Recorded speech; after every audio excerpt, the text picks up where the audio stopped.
Halo Sobat Hijau, tahukah kamu ada Undang-Undang Nomor 32 Tahun 2024 tentang konservasi sumber daya alam dan ekosistem, terdapat istilah baru areal preservasi. Apa itu areal preservasi? Areal preservasi merupakan areal di luar kawasan konservasi yang dipertahankan kondisi ekologisnya untuk mendukung fungsi penyangga kehidupan ataupun kelangsungan hidup sumber daya alam hayati dan ekosistemnya. Lalu, apa bedanya dengan kawasan konservasi? Kawasan konservasi adalah kawasan yang ditetapkan secara jelas pengelolaannya untuk konservasi keanekaragaman hayati. Nah, areal preservasi ini adalah areal di luar kawasan konservasi yang diberi mandat atau diajukan untuk mempunyai fungsi tambahan mendukung konservasi keanekaragaman hayati. Areal preservasi bisa berasal dari mana saja, dapat berasal dari kawasan hutan lindung, hutan produksi, dan areal penggunaan lain. Bentuk areal preservasi itu beragam loh. Pertama, dapat berupa daerah penyangga.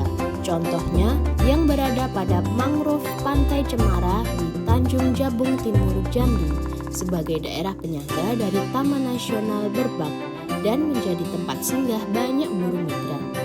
Kedua, koridor ekologis.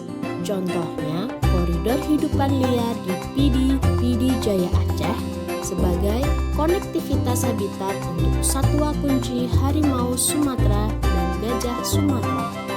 Ketiga, areal bernilai konservasi tinggi.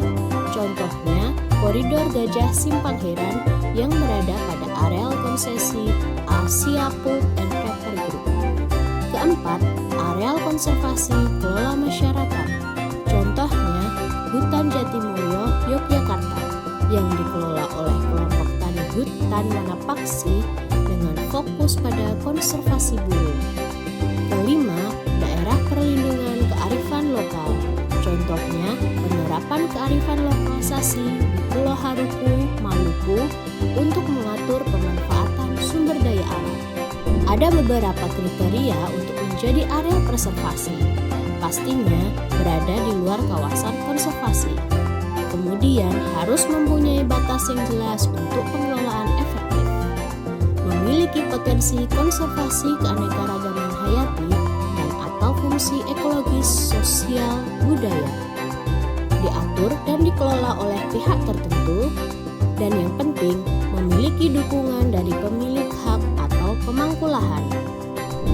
Ingat ya, areal preservasi punya prinsip-prinsip berdiri, yaitu yang pertama, areal preservasi bukan area terlarang, melainkan pengaturan wilayah yang mendukung keberlanjutan kegiatan konservasi sesuai dengan tujuan para pemangku kawasan.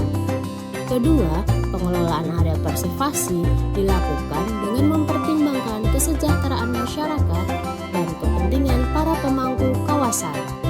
Ketiga, areal preservasi tidak mengubah status dan fungsi lahan. Jadi, jika menjadi area preservasi, maka tidak akan diambil alih status lahannya. Keempat, areal preservasi memiliki batas yang jelas untuk pengelolaan yang efektif. Kelima, areal preservasi memberikan dampak nyata terhadap upaya konservasi, khususnya menjaga keanekaragaman hayati dan mempertahankan fungsi habitat.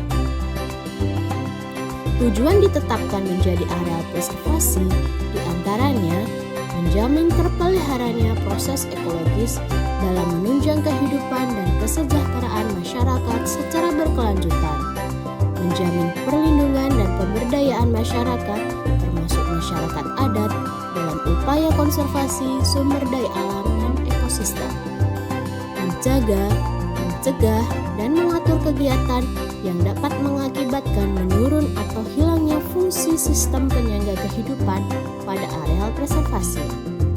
Yang terakhir, memberikan kepastian hukum terhadap hak negara, masyarakat, dan perorangan atas potensi, ekosistem, investasi, dan perangkat yang berhubungan dengan areal, serta menjamin upaya pembinaan pemanfaatannya. Jadi, intinya areal preservasi bukan area larangan ya, dan tidak mengambil alih status hak milik lahan, hanya menambah fungsi untuk menjaga kelestarian keanekaragaman hayati di dalamnya. Mari bersama-sama menjaga area konservasi di sekitar kita. Salam lestari!